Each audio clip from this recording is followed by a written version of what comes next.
E aí, tudo bem? Eu sou o Ricardo Queiroz Oliani, o Queiroz da Frente 2 de Biologia. E hoje nós vamos falar sobre um assunto que tem sido desde o início a vedete do Enem, né? Que é a ecologia. A ecologia, se você analisar, quer dizer, se você quiser a definição pelo nome, eco vem de oikos, quer dizer casa. Logos, estudo da casa. Ora, o que é estudar a casa? Estudar a casa é estudar os cômodos dessa casa, é estudar quem mora nessa casa, onde cada um fica, o que cada um faz, né? O que um faz atrapalha o que o outro não faz ou deixa de fazer. Não é assim que a gente organiza a casa? Então, ecologia é isso.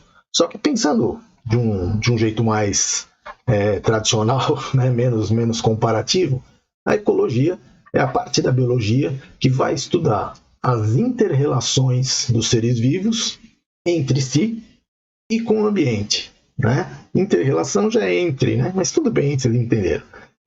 Estuda as relações dos seres vivos entre si e com o ambiente em que eles vivem. Como que isso é feito? Isso é feito em espaços delimitados que a gente chama de ecossistemas. Um ecossistema é só um espaço delimitado? Não. Um ecossistema é um espaço delimitado que vai ser objeto de um estudo ecológico. Certo? Então, se você for lá estudar as relações dos seres vivos que estão lá, né? Tem seres vivos lá, eles estão se relacionando entre si? Então, estão se relacionando com aquele espaço delimitado? Então dá para chamar aquilo de um ecossistema. Quer dizer que ecossistema é qualquer coisa? Não é qualquer coisa, mas ele tem um conceito maleável. Pode ser a tua casa, pode ser teu bairro, pode ser São Paulo, pode ser o Rio Tietê, pode ser o Parque de Ibirapuera, o lago do Parque de Ibirapuera, um cesto de lixo. O que importa é, tem ser vivo? Tem. Vivendo ali, se relacionando? Sim. Então dá para tratar como um ecossistema. É claro que existem ecossistemas mais completos, menos completos, estáveis, não estáveis. E dentre aqueles ecossistemas mais estáveis que existem no planeta, alguns não, acho que todos estão muito bem caracterizados, né? Quanto às características climáticas, físicas, quanto à presença da fauna, da flora, de tudo quanto é tipo de ser vivo, tá bom? Esses ecossistemas que estão muito bem definidos são os chamados biomas. Você conhece os biomas? Conhece. Quando a gente fala em Mata Atlântica, quando a gente fala em Cerrado, quando a gente fala em taiga, tundra, esses são os biomas que são muito bem caracterizados. E a gente até estuda eles depois, tá certo? E só por uma questão de organização, o que a biologia faz? Ela reúne, né? Ela organiza, sempre classifica. Biomas que se assemelham, por exemplo, floresta equatorial e floresta tropical, tem diferenças? Claro que tem, mas ambas são florestas, pertencem à mesma biocora. Então, o que é biocora? A biocora é um conjunto de biomas assemelhados, tá legal? Do mesmo modo, floresta e cerrado são diferentes? São, mas ambos são terrestres, tá certo? São muito mais diferentes de um mar, né? Do mar morto, por exemplo, tá certo? Então, cerrado e floresta, né?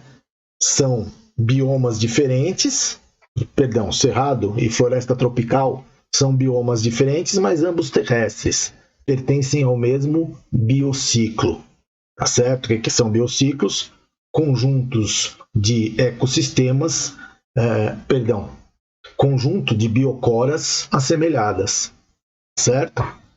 Quem são os grandes biociclos do planeta? Os grandes biociclos do planeta são o biociclo das águas salgadas, o biociclo das águas doces e o biociclo dos ecossistemas terrestres, beleza?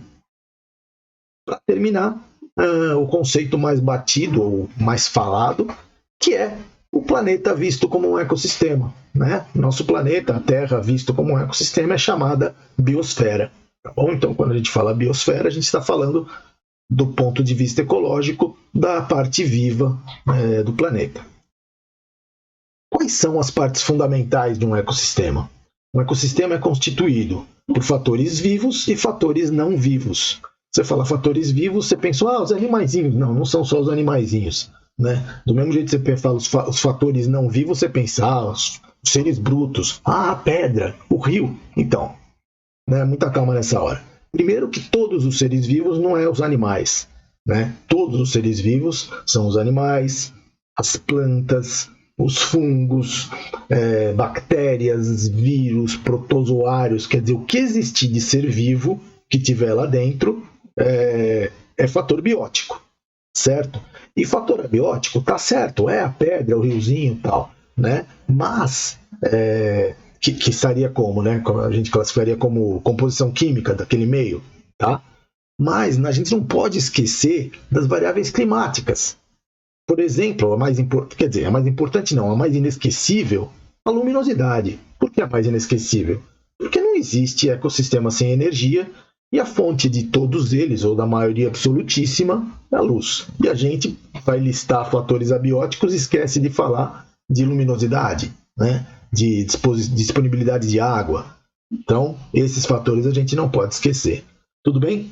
Fatores bióticos, fatores com vida, coincidem com seres vivos. Fatores abióticos, o resto, incluindo variáveis climáticas que a gente não pode esquecer. Tá bom? O que é uma população? População é o conjunto dos indivíduos de uma mesma espécie que habitam um determinado ecossistema. Perceba o seguinte, conjunto de indivíduos da mesma espécie. Então vamos pegar o Parque de Ibirapuera. O Parque de Ibirapuera, analisado como um ecossistema. Ele tem a população de quê? A população de pombos? Sim, se houver uma população que fica ali grande parte do tempo, uma população de pombos, perdão, será uma quantidade de pombos, será uma população de pombos do Parque de Ibirapuera. Tem a população de carpas, tem a população de minhocas, tem a população de gansos, a população... Dá para falar que tem a população de árvores? Não, não dá que tem a população de árvores. Não, professor, claro que tem árvore. Eu sei que tem árvore, but não é uma população de árvores. Por quê? Porque árvore não é uma espécie, né? Árvore é um nome genérico, né, que se refere à fase adulta de um grupo enorme de vegetais. Tudo bem? E se eu quiser falar das árvores, se eu quiser falar de várias espécies, aí então eu estou falando da comunidade. O que é a comunidade? A comunidade é o conjunto de todos os seres vivos do ecossistema, ou seja, de todas as populações, todas as espécies que estão ali dentro interagindo. Tá certo? Então, se a gente for pensar na comunidade lá do Parque do Ibirapuera, né? A gente vai pensar então nas carpas, nos peixes, nas samambaias, nos coqueiros, que eu acho que não tem, nos ipês, na árvore que tiver, as espécies que houver ali, cada um com a sua população, cada uma com a sua população, formando a comunidade. Estamos entendidos? Beleza. Se a gente está falando de conceito de espécie, a gente não pode, de maneira nenhuma, não saber o que é espécie. Espécie é um dos conceitos mais importantes da biologia, né? Você usa aqui em ecologia, você usa em genética, você usa o tempo inteiro em zoologia, botânica. Então você tem que saber o que é espécie, beleza? Espécie é tipo. Não, espécie não é tipo, tá bom? Você pode falar, isso aqui é uma espécie de mouse, isso aqui é uma espécie de computador, isso aqui é uma espécie de aula. Mas isso não é biologia. Em biologia, espécie é definidinho. É um grupo de seres vivos muito parecidos entre si, tanto no jeitão, né, na forma, como no jeito de viver. Tá certo? É isso que a gente chama de características morfofisiológicas, a forma e o funcionamento. Estão muito semelhantes, não precisam ser idênticas, mas são muito semelhantes. E o que mais? Esses seres vivos são capazes de cruzamento gênico na natureza. Cruzamento gênico, professor? Tô com vergonha. Não. Cruzamento gênico justamente não precisa ser uma relação sexual, se você pensou nisso. Até porque seres vivos que só se reproduzem assexuadamente não teriam como se enquadrar nessa definição, certo? Peguei você. Tá bom. Então, o que acontece? Quando eu falo cruzamento gênico, quer dizer o seguinte, um gene que está em mim pode se encontrar com um gene que está em você. Pode não, professor, estou me estranhando. Não, pode sim. Por quê? Porque pode ser que eu tenha um filho, pode ser que você também tenha um filho ou uma filha, pode ser que eu venha a ter um neto, e esse meu neto se casa com a sua filha, tem um filho com a sua filha, por exemplo, né? E aí o gene que estava em mim, né, tem uma probabilidade de estar se encontrando com o gene que estava em você, compadre, ou comadre. O que quer dizer isso? Quer dizer que eu, você, meu filho e minha filha, somos todo mundo da mesma espécie, porque senão não acontecia.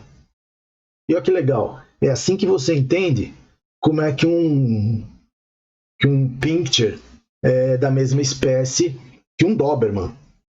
Você pensa o quê? Tem o Doberman lá grandão. Aí você pensa o pincher, é o Doberman desidratado. Não, é outra espécie. Não, não é outra espécie. É da mesma espécie, canes familiares, né? Mas é de outra raça. E é possível o cruzamento dos dois da natureza? Para de ser pervertido. Não, não é. Não dá. É uma relação, é uma diferença de tamanho muito grande. Então por que eles são da mesma espécie? Porque os genes que estão em um podem se encontrar com os genes que estão em outro. Na próxima geração, não precisa ser na próxima geração. Pode ser algumas, 2, 3, 4 depois. E aí é possível, né? Num fofo vira-lata. Beleza? Tá. Por fim, ainda estou no conceito de espécie, porque ele é realmente importante. Para ser da mesma espécie, os seres vivos têm que ser férteis, né? Então, um grupo de indivíduos muito parecidos, capazes de cruzamento gênico na natureza e que produzam descendência fértil, né? Filhos férteis, filhos dos filhos férteis e assim por diante. Senão não é um grupo de seres vivos, meia dúzia. Tá bom? Beleza? Então a gente já sabe o que é espécie. Por fim, acho que é por fim. Quando a gente está estudando o ecossistema, tem que ver que lugar específico cada espécie fica, né? Dá para falar, os leões, o habitat dos leões é a África. O habitat dos leões é na África, né? Primeiro que a África é um continente, mas segundo que até se fosse o nome de um ecossistema, não dá para falar simplesmente é a África. Você tem que falar o habitat dos leões fica nas savanas, eles ocupam tal região, tal. O leão até que se distribui bem no espaço, mas percebe? Um pássaro, por exemplo. O pássaro é um pássaro da Mata Atlântica. Beleza, verdade. Você está descrevendo o habitat? Está começando, né? Porque embora ele possa transitar ali, provavelmente ele vive na copa das árvores de tal espécie ou de tais espécies, né, transita em tal altitude. Vai falar de minhocas, elas vivem no subsolo numa determinada profundidade, numa determinada distância do rio e umidade. Então, o habitat é bem caracterizado também, tá bom? Esse sim é o conceito que a gente precisa entender muito, porque ele tem muita importância mais para frente. Nicho ecológico. Tem uma comparação que é sempre feita, que o habitat é o endereço, o nicho ecológico é a profissão. Eu não gosto muito, porque pode dar a ideia de que é uma coisa só. Eu sei, né? Aquele lance de consumidor secundário. Então, justamente, ser consumidor secundário, que a gente vai falar daqui a pouco, é uma parte do nicho ecológico. É um dos papéis que um indivíduo desempenha dentro do ecossistema. Então, quem que ele come, quem come ele, faz parte das funções? Faz. Mas, se ele está sentado aqui, outro já não está. Então ele está ocupando um espaço. Então estar sentado ali faz parte do nicho ecológico dele? Faz. Né? Aquelas minhocas lá que estão vivendo no Parque do Ibirapuera, elas estão andando na terra? Então, quando elas estão andando na terra, elas estão deixando para trás de si galerias? Sim. Essas galerias afofam o solo? Afofam. Fale afofam, é bem fofo falar afofam. Então, desculpa. Esse solo afofado fica muito mais propício à entrada de água, à entrada de ar, e, portanto, interfere na viabilidade de raízes de plantas diferentes. Então veja que o fato da minhoca se deslocar no ecossistema interfere na possibilidade de outras espécies estarem ali, vegetais, não tem nada a ver com isso, certo? O pescador que pega a minhoca para usar de isca está interagindo com a minhoca, né? Tá bom, eu forcei no exemplo do pescador, mas se a gente pensasse nele pertencendo ao ecossistema, seria uma interferência, certo? E aí a minhoca serve de alimento para o peixe, né? Tudo bem? Então vamos entender. Nicho ecológico não é a função, não existe a função. Existe um conjunto muito grande de funções. E aí então, por exemplo, a carpa que está no lago come minhoca. Aí a ave que está passando lá, sei lá, o gaviãozinho, come minhoca. Então eles têm o mesmo nicho ecológico? Não, justamente, ó. O nicho ecológico do gaviãozinho é esse aqui. O nicho ecológico da carpa é esse aqui. Aqui é comer minhoca, aqui é comer minhoca. Então, ó, superpõe. Certo? Isso é possível. Que coincida alguma coisa em dois nichos ecológicos. Agora pensa, uma espécie que tem diversas características, 5 cabem na minha mão, né? Será que existe outra espécie que vai ter exatamente outras que batam perfeitamente? Não, não dá. Na prática não dá. E se der, o que vai acontecer? Né? Elas vão entrar numa competição acirradíssima por tudo. E a tendência vai ser alguma delas desaparecer. Pelo menos daquele ambiente. Tá certo? Tudo bem, então, o que é nicho ecológico? Conjunto de todas as funções desempenhadas por uma espécie dentro do ecossistema. Opa, vamos fazer exercício? O menor tamanduá do mundo é solitário e tem hábitos noturnos. Passa o dia repousando, geralmente em um emaranhado de cipós com o corpo curvado de tal maneira que forma uma bola. Quando em atividade, se locomove vagarosamente e emite som semelhante a um assobio. Cada gestação gera um único filhote. A cria é deixada em uma árvore à noite e é amamentada pela mãe até que tem idade para procurar alimento. As fêmeas adultas têm territórios grandes e o território de um macho inclui o de várias fêmeas, o que significa que ele tem sempre diversas pretendentes à disposição para namorar. Bom, ciência das crianças. Essa descrição sobre o tamanduá diz respeito a quê? Né? Ao site de fofocas dos tamanduás? Não, né? Tá dando um monte de característica justamente para caracterizar, para você poder caracterizar tudo que ele faz no ambiente, todas as relações que ele possa ter no ambiente. É isso aí que é o nicho ecológico. Tá certo? Beleza?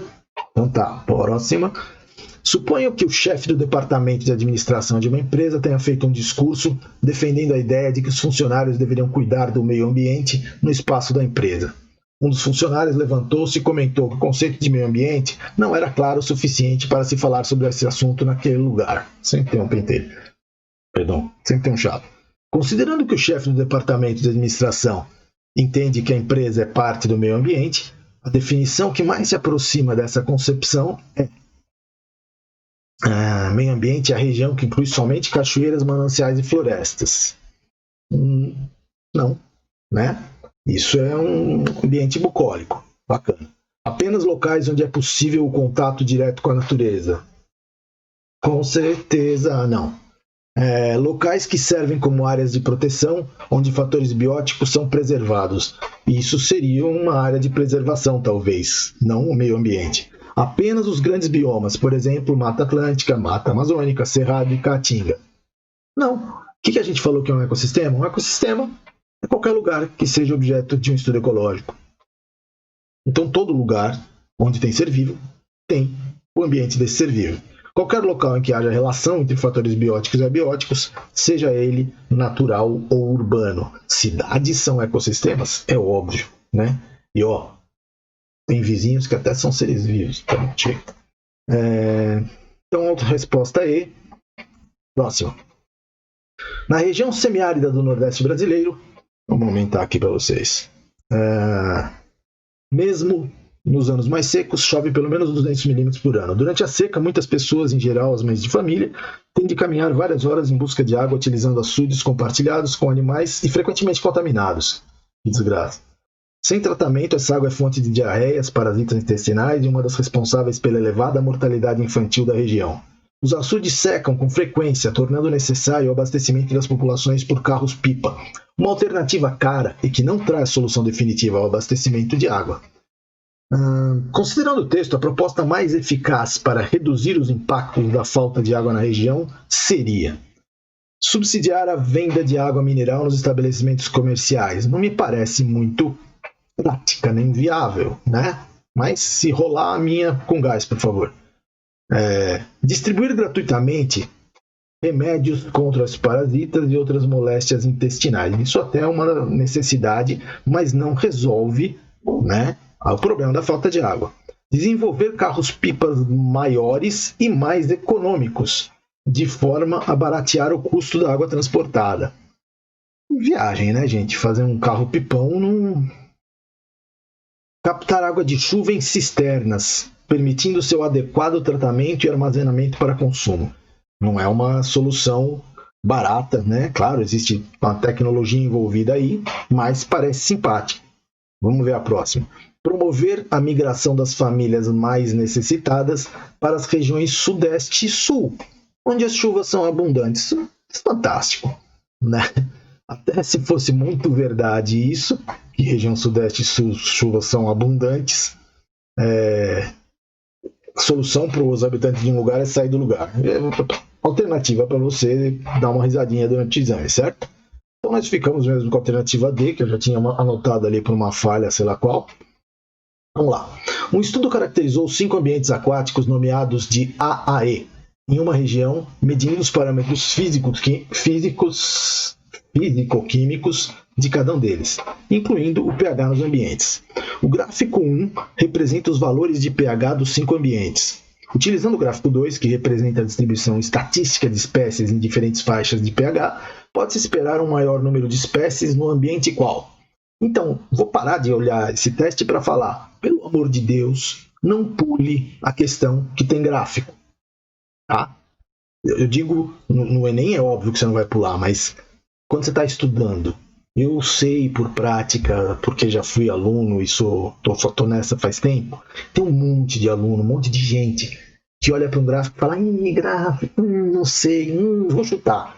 Não, cara, gráfico é aquele negócio que quando você não sabe, ele parece impossível, né? Mas depois que você entende, né, você passa a achar até fácil, né? Ou por outra, pode ser difícil, mas a maioria dos gráficos que são usados em vestibulares são simples e fáceis. Tá? Então, não perca essa chance de estar na frente de um monte de gente, porque é assim que funciona. Né? Quando você sabe uma coisa que ninguém sabe, você está em vantagem. Beleza? Tá. Então, voltando. Vamos olhar os gráficos. O primeiro gráfico está mostrando o quê? Valores de pH dos 5 ambientes. Olha que complicado. Aqui está escrito pH. Aqui está escrito ambientes. É só cruzar, é batalha naval. Ó. No ambiente A, o pH é em torno de 10, é 10. No ambiente B, é um pouco para baixo de 5, né? 5,8, estou chutando. Não dá para falar. No ambiente C, o pH é 6. No ambiente D, ele é 7,8. Estou chutando, não dá para falar. Ele é abaixo de 8.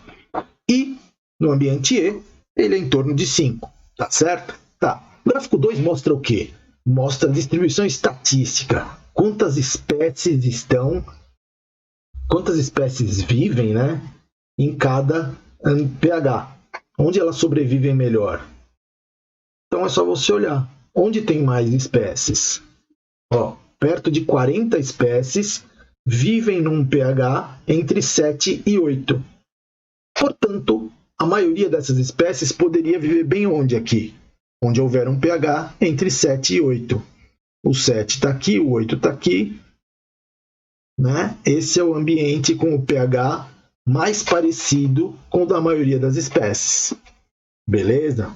É aquilo que eu falei. Quem já sabia achou redundante essa minha explicação. quem não sabia, perceba. Não é impossível, tá bom? Como você faz? Treinando. Então, ao invés de pular as questões com gráfico, prefira. Vai atrás delas. Estuda, entende. Faça dominar. Resposta D. Beleza? Agora, a gente vai falar de matéria e energia nos ecossistemas. Nós vamos falar do quê? Do fluxo dessas coisas. Matéria, aquilo que existe, ocupa lugar no espaço, é feito de partículas e tal. Energia, em física se aprende que é a capacidade de realizar trabalho ou algo assim, né? Conceito bem complexo. Deixa pra lá. O que eu quero com esses meus 2 desenhos, né? Eu até vou fazer você olhar eles de perto. O que eles estão representando? Primeiro, exercício de descrição. Descreve os 2 ciclos, o 1 e o 2. Escreveu? Um é bonito, o 2 é feio. Não, mas qual a diferença entre eles? Então, eu te ajudo. O 1 é um fluxo cíclico, tá certo? O que deixa fácil descrever o 2. O 2 é cíclico? Não, então ele é acíclico. Tá bom? Tá, e daí? Qual é a minha pergunta? Os fluxos 1 e 2 representam o fluxo de matéria e o fluxo de energia. Qual que é qual? Pensa aí, vou te dar um tempo também. Dei o tempo. Então, sim, você acertou, você que disse que o fluxo 1, que é cíclico, é o fluxo da matéria. Né? A matéria flui nos ecossistemas, até de um para o outro, flui no planeta, desde que o planeta é planeta.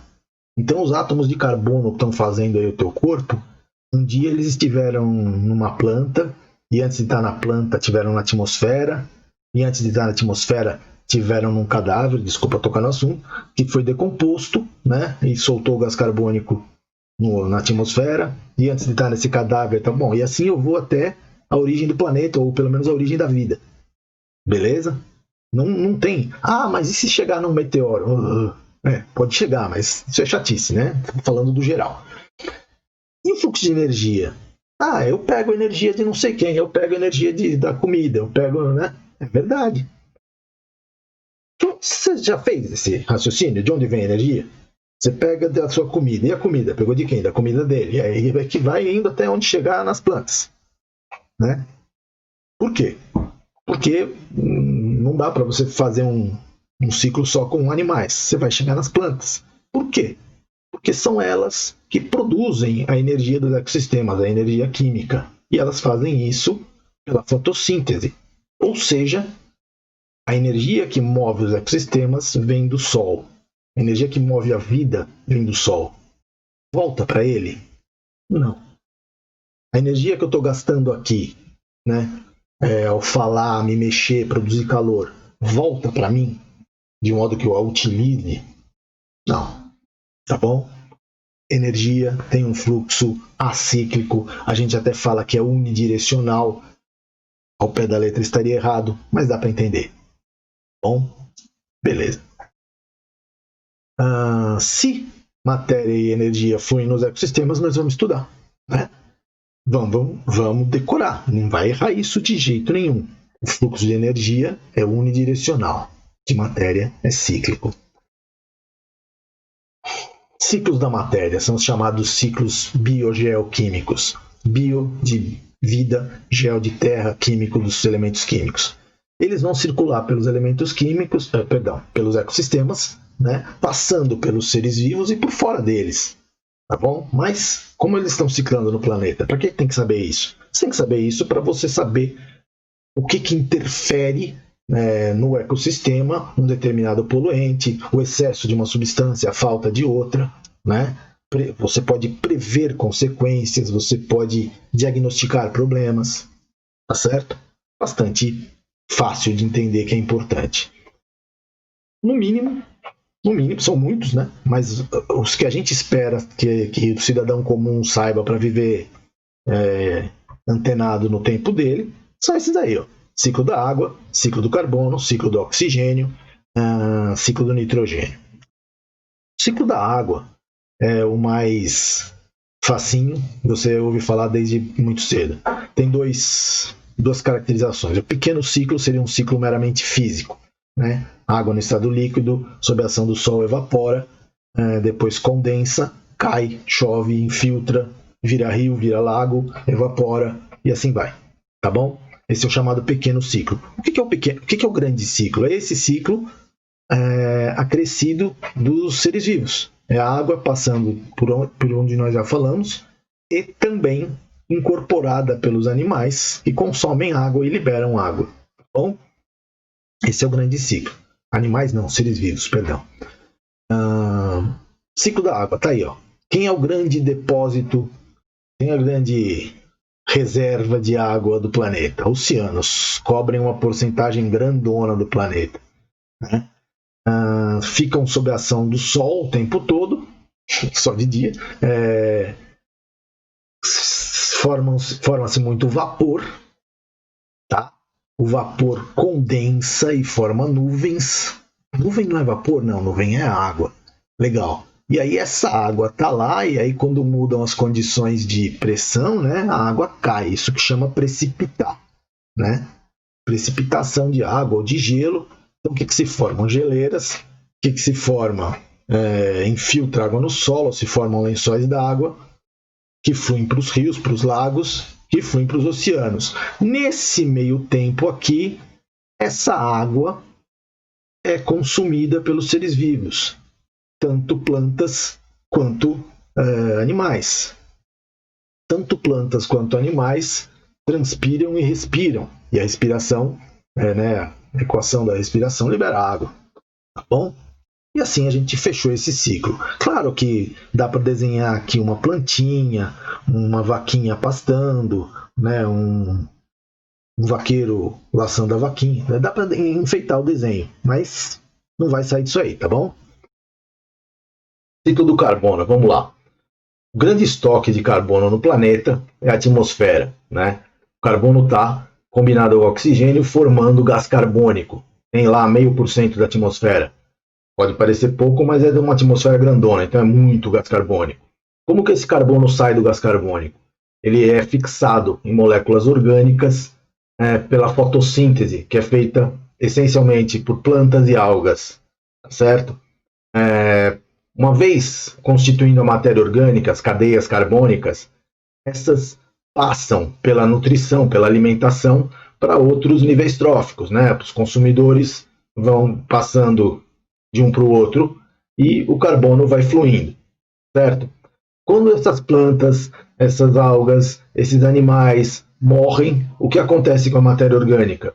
Fica à disposição dos decompositores, que são os fungos e as bactérias de novo,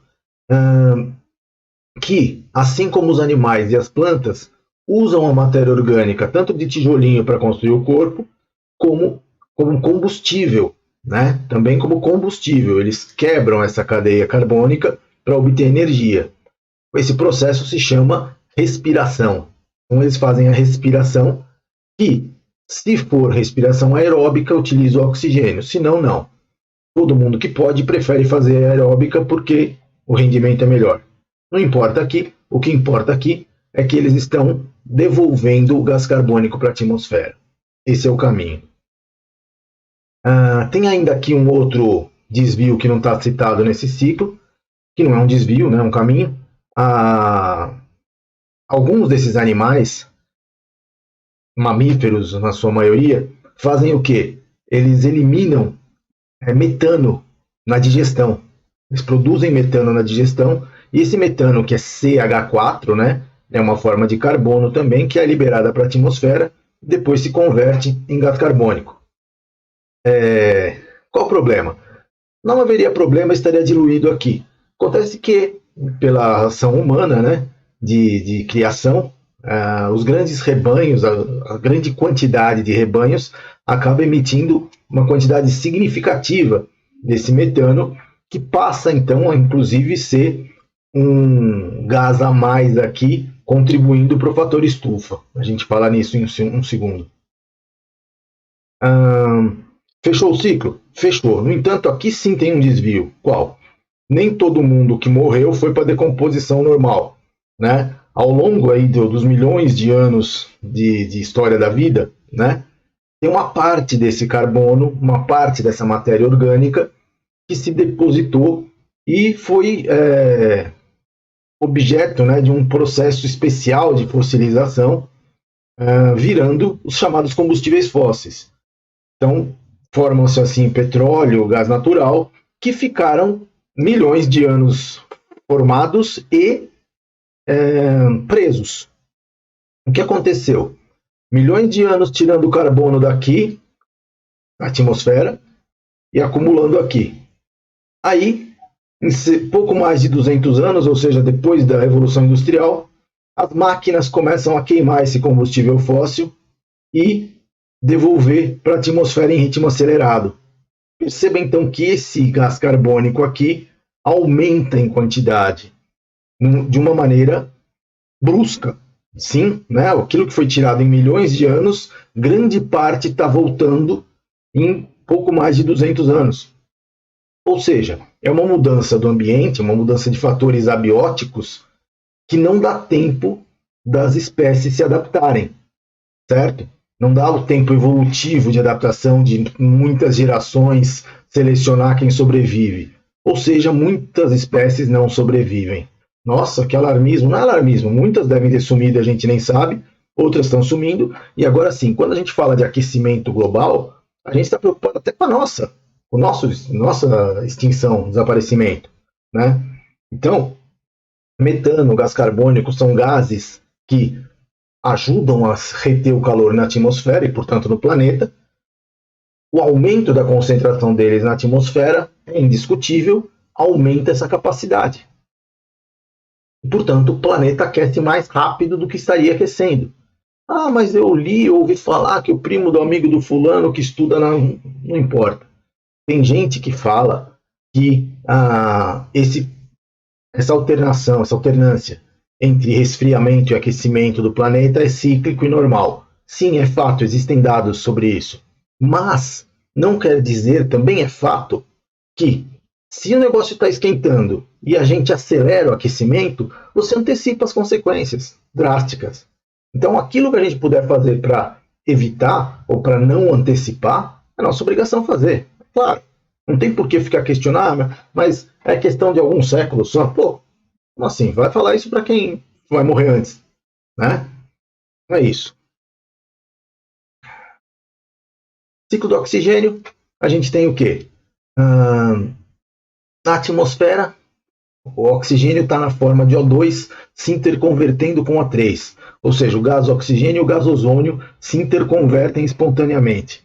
Nas condições ambientais das camadas mais altas, essa interconversão tem um equilíbrio deslocado para a formação de ozônio. Assim, lá tem mais ozônio do que O2.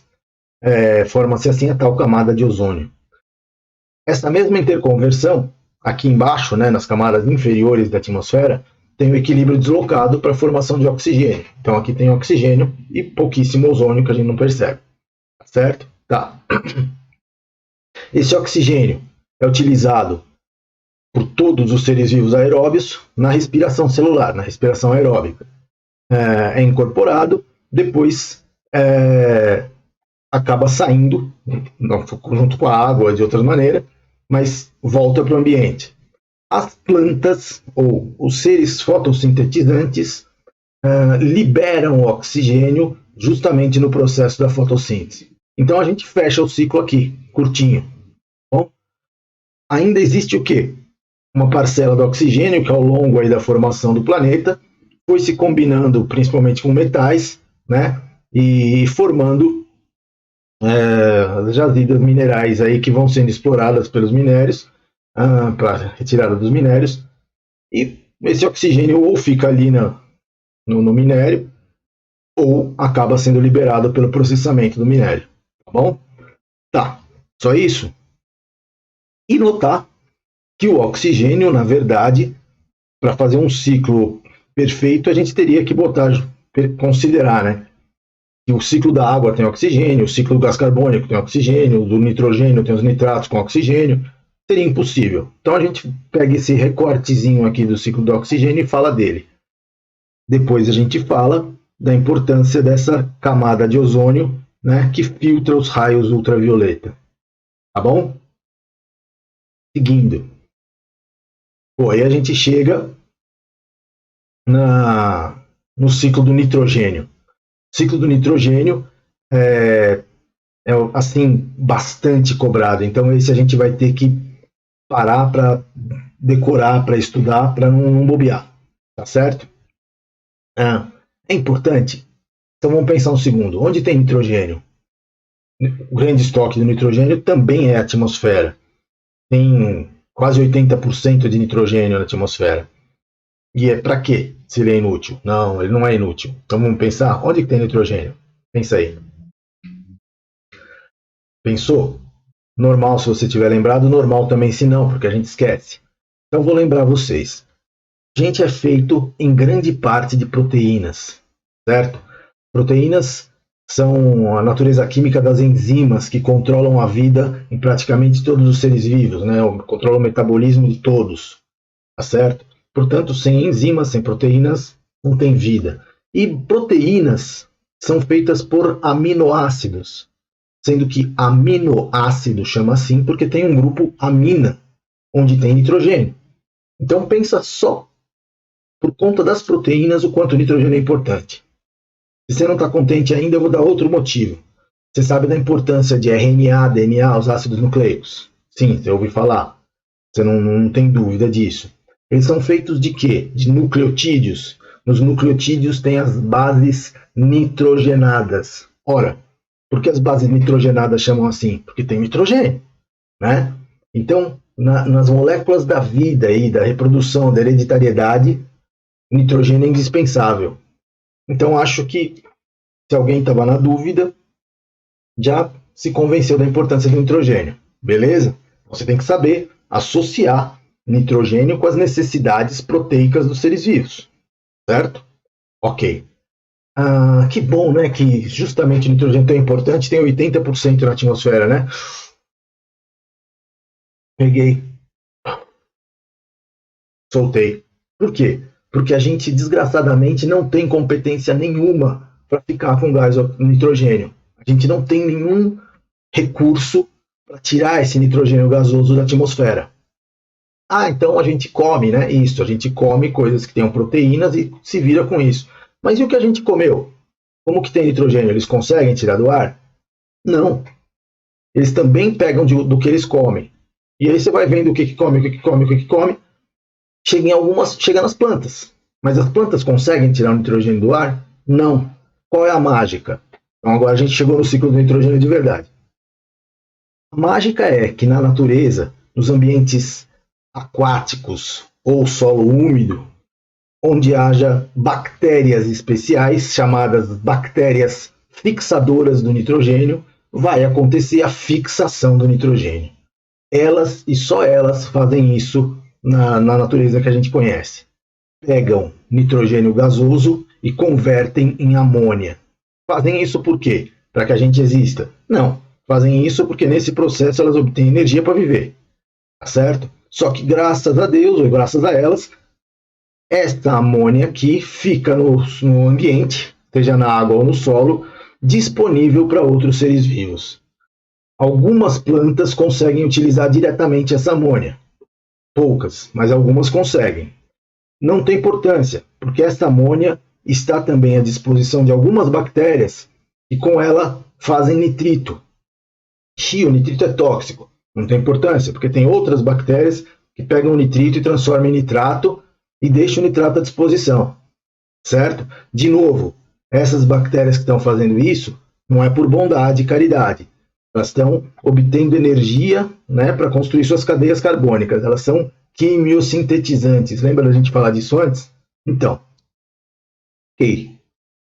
Esse processo aqui é nitrosação, nitratação, mas a gente chama ele como um todo, né?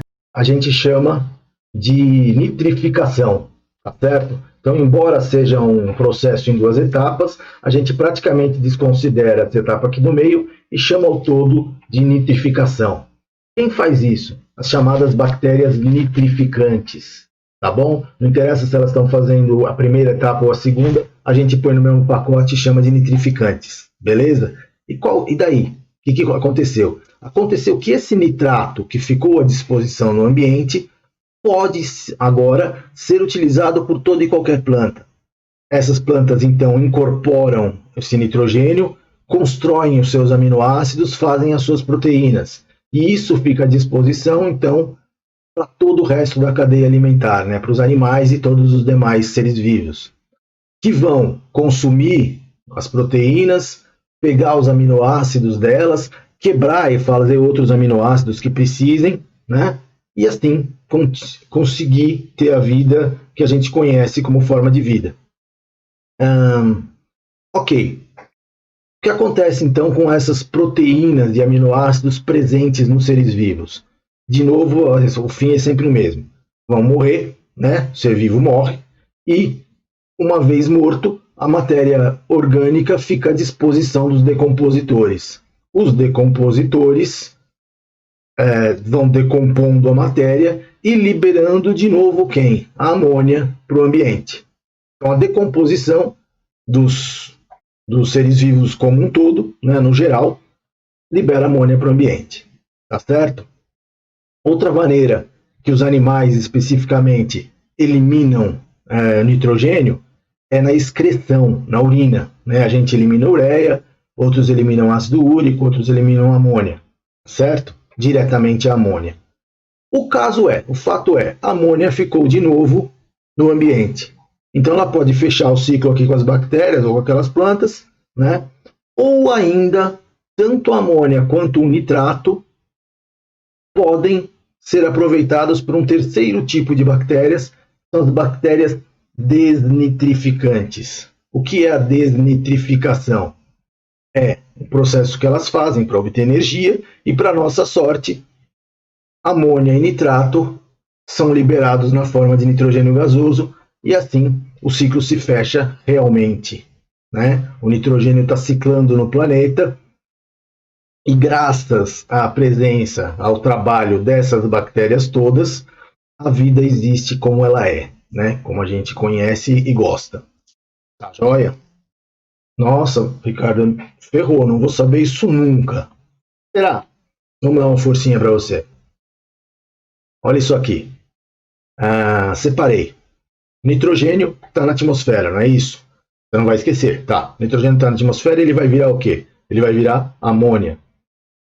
Desculpa, perdão.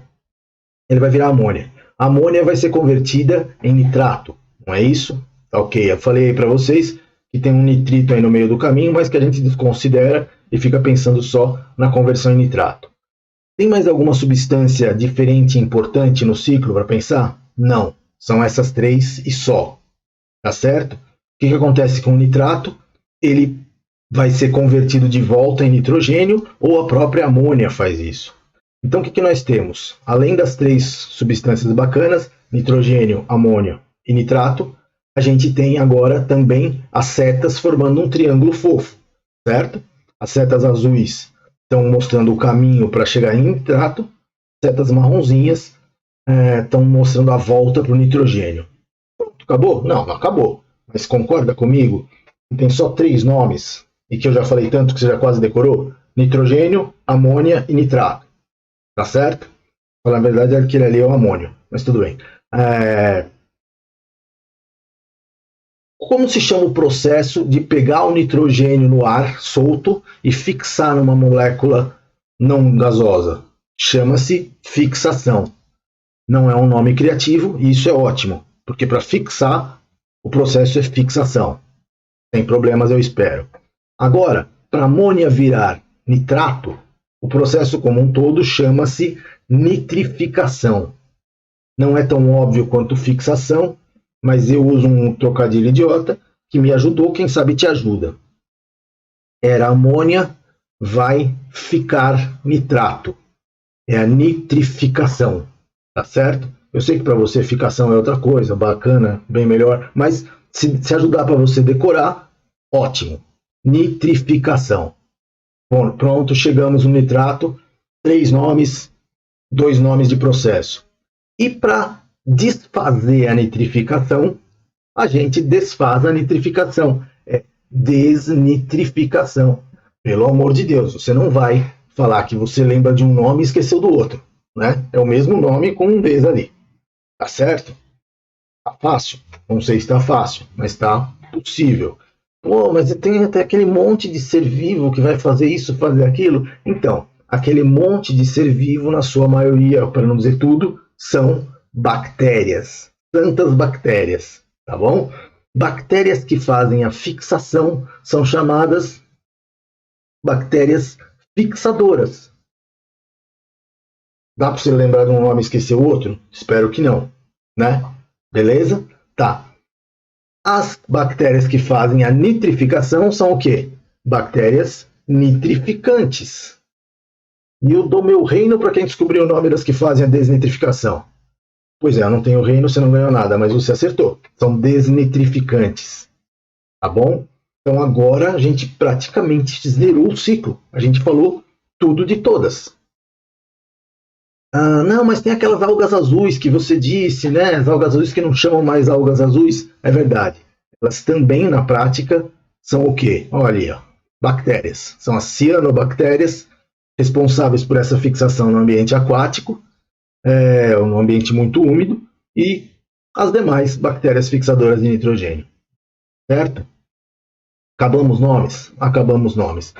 Um detalhe para falar. Algumas plantas têm as suas raízes associadas com bactérias fixadoras de nitrogênio. Certo? São as plantas leguminosas. Então, na prática, plantas conseguem tirar nitrogênio do ambiente, na forma gasosa. São elas mesmas? Não, não são elas. São as bactérias que estão na raiz. Mas como estão sempre na raiz, é como se fossem elas, certo? Qual a vantagem disso para nós, desse conhecimento? Você está lá plantando, né, a sua plantação de algodão.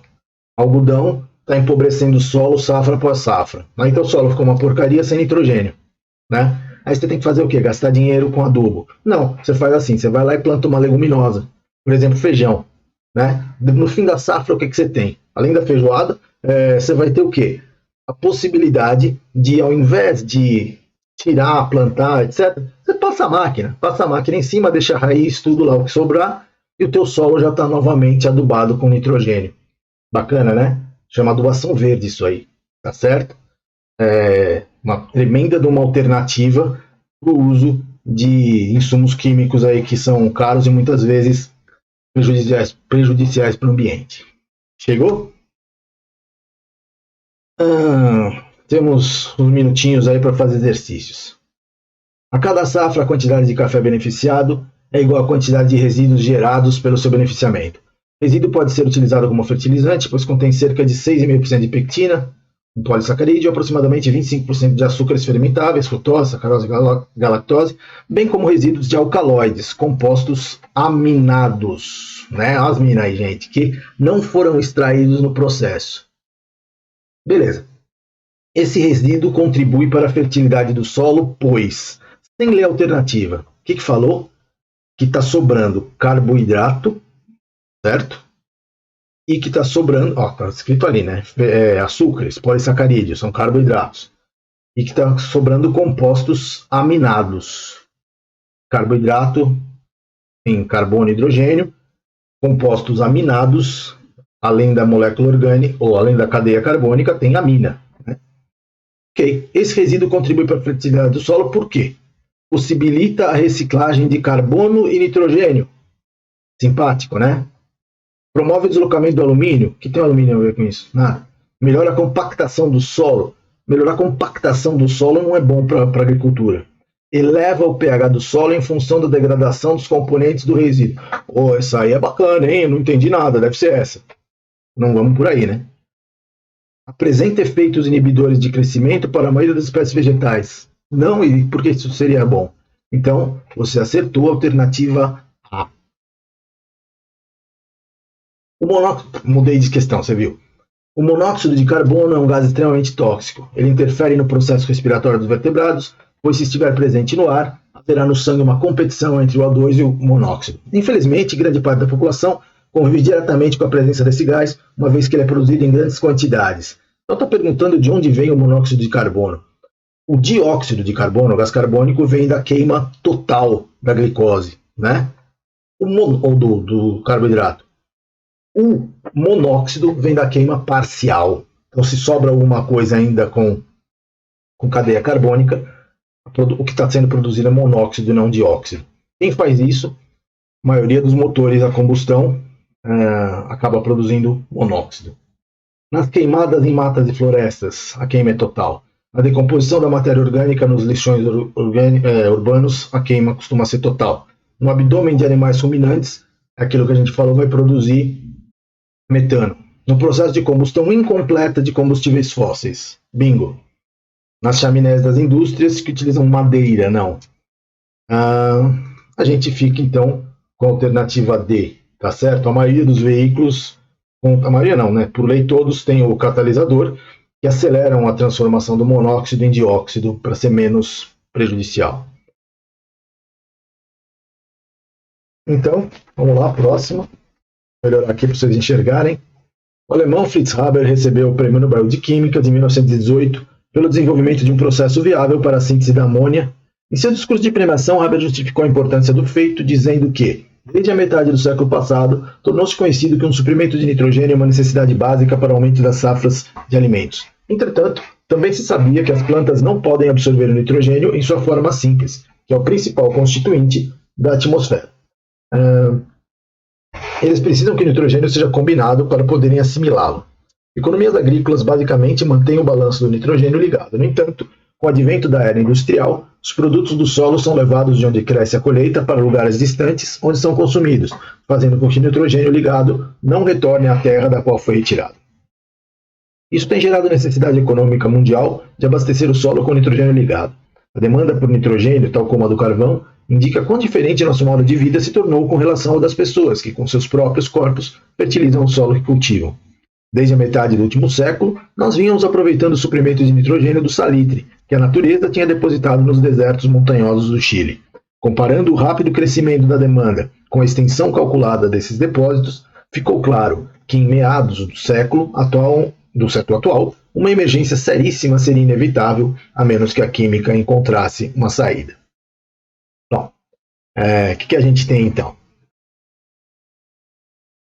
De acordo com os argumentos de Haber, qual fenômeno teria provocado o desequilíbrio no balanço do nitrogênio ligado? Vou dar uma olhada aqui nesse parágrafo. Economias agrícolas basicamente mantêm o balanço do nitrogênio ligado. Ou seja, está se dizendo que quando as pessoas, quando a economia era fundamentada no campo, as pessoas plantavam ali no campo, as plantas tiravam o nitrogênio do solo, passavam para as pessoas, e essas pessoas ali mesmo morriam, ficavam e o nitrogênio era devolvido para o solo. É basicamente isso que está sendo dito. E que quando as pessoas passaram quando a produção do espaço agrícola passou a ser exportada para o espaço urbano, as pessoas morrendo no espaço urbano, o nitrogênio não voltava para o solo. Isso que está sendo dito. E aqui no final, fala que ou quando perceberam que ia acabar os estoques de nitrogênio, ou se inventava uma coisa artificial, ou ia entrar em colapso o sistema. Beleza? Então, de acordo com os argumentos, qual fenômeno teria provocado o desequilíbrio no balanço do nitrogênio? O esgotamento das reservas de salitre? Não. Isso é o que deu o clique que ia ter problema. O aumento da exploração de carvão vegetal, mineral? Não. Isso não é o que gerou o desequilíbrio. Isso auxiliou a reduzir. A redução da fertilidade no solo nas economias agrícolas? Não. Isso nem estava acontecendo. A intensificação no fluxo de pessoas do campo para as cidades? Pois é, segundo a argumentação, é isso aí que está acontecendo. A necessidade das plantas de absorverem sais de nitrogênio disponíveis no solo sempre existiu. Então a gente fica com esta aqui, a alternativa D, é a nossa última de hoje, tá bom? Então eu fico com o compromisso de voltar aí a fazer exercícios disso para a gente fazer a revisão. A gente já acabou uma parte aí, tá bom? Até lá.